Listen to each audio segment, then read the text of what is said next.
और इस बीच बड़ी खबर यह भी आ रही है कि जैसे इजराइल की तरफ से हिजबुल्लाह के टॉप कमांडरों की लिस्ट जारी की गई थी, वैसे ही ईरान की तरफ से भी एक पोस्टर जारी किया गया है जिसमें इजराइल के पीएम बेंजामिन नेतन्याहू को टॉप लिस्ट पर रखा गया है और उन्हें जिंदा या फिर मुर्दा पकड़ने का मैसेज भी लिखा गया है।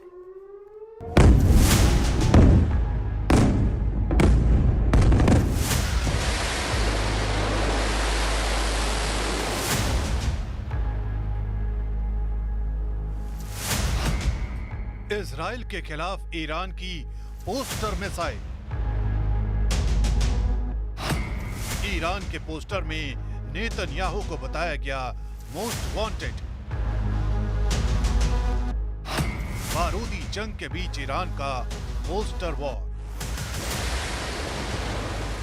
वॉर जोन में इस वक्त भयानक भगदड़ मची है। मिसाइल हमलों के बीच लगातार बजते सायरन किसी बड़ी अनहोनी की तरफ इशारा कर रहे हैं। लोग जल्द से जल्द सुरक्षित ठिकानों तक पहुंचना चाहते हैं, लेकिन इसी बीच एक पोस्टर ने ईरान की मंशाओं को दुनिया के सामने ला दिया है। दावा किया जा रहा है कि ये पोस्टर ईरान की तरफ से ही जारी किया गया है। इस पोस्टर में इजराइल के प्रधानमंत्री बेंजामिन नेतन्याहू को मोस्ट वांटेड करार दिया गया है और पोस्टर के जरिए उन्हें जिंदा या मुर्दा पकड़ने की बातें लिखी गई हैं। यानी ईरान सीधे सीधे बेंजामिन नेतन्याहू को टारगेट करना चाहता है। यही वजह है कि अमेरिका के पूर्व राष्ट्रपति डोनाल्ड ट्रंप ने तीसरे विश्व युद्ध के कयासों का भी जिक्र कर दिया है। The world right now is spiraling out of control. You might not have seen what's happened because it was a few time ago. Iran launched 181 ballistic missiles at Israel, and I've been talking about World War III for a long time, and I don't want to make predictions because the predictions always come true. We're not going to make, but they are very close to global catastrophe. Iran के इस poster war की कहानी इसलिए भी अहम हो जाती है क्योंकि हिजबुल्लाह के चीफ हसन नसरल्लाह की मौत के बाद इजराइल डिफेंस फोर्स की तरफ से भी एक पोस्टर जारी किया गया था।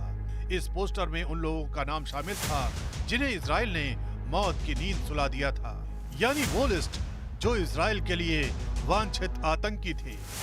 इस लिस्ट में हसन नसरल्लाह का नाम टॉप पर था। यही वजह है कि ईरान के इस पोस्टर को उसी पोस्टर के जवाब के तौर पर देखा जा रहा है।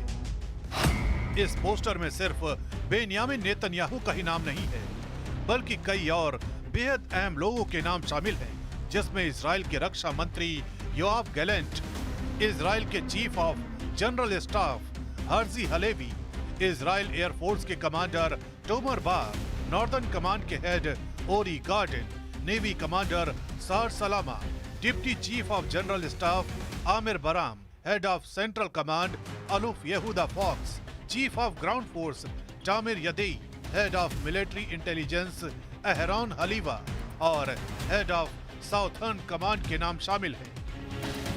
इस पोस्टर में सभी को आतंकी बताया गया है।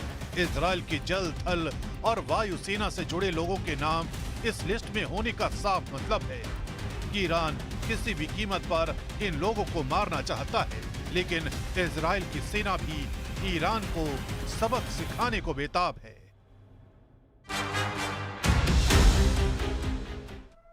इजराइल पर ईरान के हमले के बाद पीएम नेतन्याहू ने कहा कि वो इसका बदला लेंगे। इजराइल की सेना ने भी साफ कर दिया है कि उनका ऑपरेशन तैयार है, लेकिन सवाल है कि इजराइल ईरान से आखिर बदला कैसे लेगा।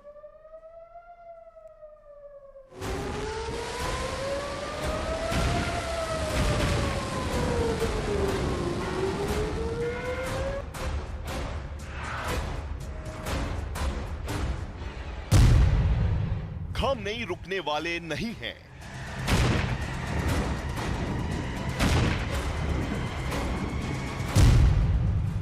नेतन्याहू छोड़ने वाले नहीं हैं।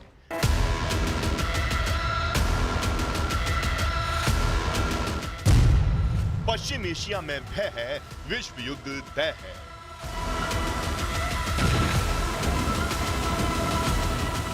इजराइल ने कह दिया है कि वो ईरान के हमलों का जवाब देगा और बहुत ही करारा जवाब देगा। ऐसे में अब सवाल उठता है कि ईरान के इतने बड़े हमले के बाद इजराइल का हमला कैसा होगा और किस तरह से इजराइल ईरान को ज्यादा से ज्यादा नुकसान पहुंचा सकता है।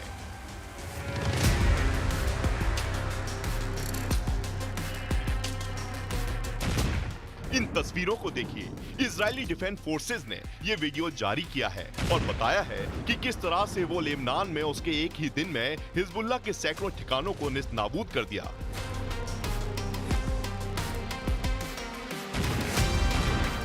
हिजबुल्लाह ने अंडरग्राउंड ठिकाने बनाए थे, लेकिन वे वहां भी नहीं बचे। इजरायल डिफेंस फोर्सेज ने वहां भी घुसकर सब कुछ तबाह कर डाला।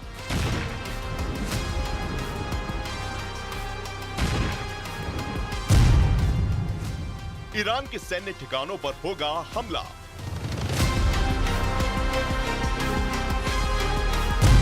ईरान के तेल ठिकानों पर होगा हमला।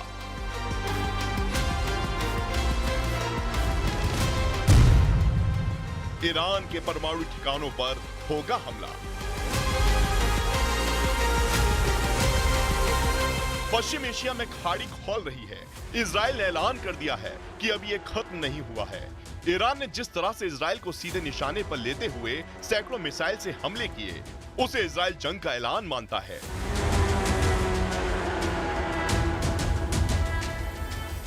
यही वजह है कि इजरायल की सरकार में एक के बाद एक बैठकों का दौर जारी है। लगातार इस पर बात हो रही है कि ईरान को किस तरह से जवाब दिया जाए, क्योंकि इजरायल चुप तो नहीं बैठ सकता।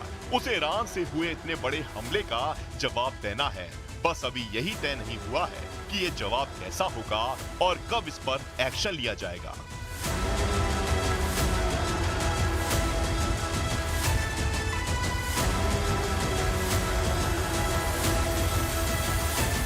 गाजा और लेबनान में इजरायल ने बारूद की बारिश करके दुनिया को दिखा दिया कि उसके जखीरे में निकले विनाशक हथियारों की ये तो महज शुरुआत है और ये ईरान के लिए चेतावनी थी। लेकिन जो ईरान अब तक कथित तौर पर आतंकी संगठनों के पीछे से इजरायल से प्रॉक्सी वॉर लड़ रहा था, अब उसने जाहिर कर दिया है कि वो इजरायल से सीधा पंगा लेने को तैयार है। यही वजह है कि मंगलवार की रात बैलिस्टिक मिसाइलों की इजरायल पर बारिश कर दी और बाद में धमकी भी दे डाली कि अगर गुस्ताखी की तो पश्चिम एशिया के नक्शे से इजरायल का नामो निशान मिटा देगा।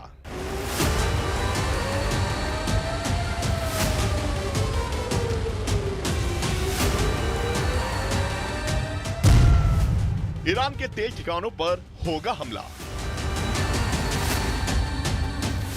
अगर इजरायल ने ईरान पर हमला किया तो वो सबसे पहले आर्थिक तौर पर ईरान को तोड़ना चाहेगा और इसके लिए ईरान के तेल ठिकानों को निशाना बनाया जा सकता है।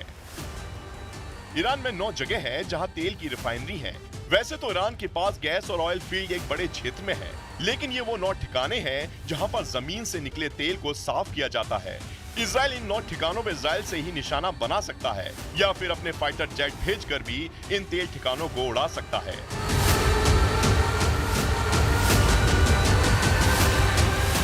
ईरान को पता है कि इजरायल चुप नहीं बैठने वाला और इजरायल के साथ उसके साथियों को पता है कि ईरान ने भी सोच समझकर और पूरी तैयारी करने के बाद इस हमले को अंजाम दिया है। लिहाजा इजरायल अपनी वॉर कैबिनेट में जवाबी हमले की तैयारी करने में जुटा है। तो अमेरिका और ब्रिटेन भी इजरायल का साथ देने की बात कह चुके हैं और ईरान किसी भी जवाबी हमले की सूरत में फुल स्केल वॉर छेड़ने के लिए तैयार बैठा है। ईरान के परमाणु ठिकानों पर होगा हमला। अगर इजरायल ने ईरान पर हमला किया और हमले का मकसद ज्यादा से ज्यादा नुकसान पहुंचाना हुआ तो इजरायल किन टारगेट को चुनेगा, मैप से समझिए। ईरान के 5 परमाणु ठिकाने निशाने पर आ सकते हैं। पूरे ईरान में फैले तमाम न्यूक्लियर फैसिलिटीज में ये 5 सबसे बड़े और सबसे अहम हैं। अराक, फोर्दो, नतांज, इस्फहान और बुशहर। ये वो ठिकाने हैं जिनमें से कुछ पर ड्रोन हमले हो चुके हैं और इसके लिए ईरान इजरायल को जिम्मेदार ठहरा रहा है।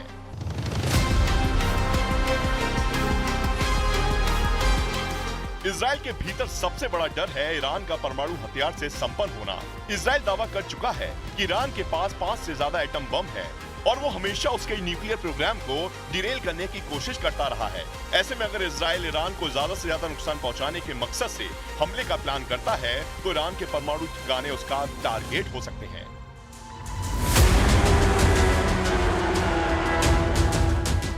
ईरान ने इजरायल के एयरबेस को निशाना बनाया, 2 एयरबेस पर हमला किया और एयरबेस के साथ साथ वहां तैनात F-35 और F-15 लड़ाकू विमानों को भी तबाह कर दिया। ईरान के सैन्य ठिकानों पर होगा हमला। ऐसे में इजराइल भी ईरान के एयरबेस और एयरफील्ड को निशाना बना सकता है और ईरान में कई ऐसे अहम एयरबेस हैं जो इजराइल के निशाने पर हो सकते हैं। 1 दर्जन से ज्यादा ऐसे ठिकाने हैं जहां पर ईरान की सेना तैनात है। इजराइल इन पर मिसाइल से या लड़ाकू विमान से अटैक कर सकता है। ये वो ठिकाने हैं जहां से ईरान इजराइल पर अटैक को प्लान कर सकता है और हमलों को अंजाम दे सकता है। ईरान ने भी पहले इजराइल को धमकी दी है कि अगर जवाबी हमला हुआ तो ईरान बहुत ही जबरदस्त हमले को अंजाम देगा। अगर ये जंग बढ़ी तो अमेरिका की मजबूरी होगी कि वो जंग में आए।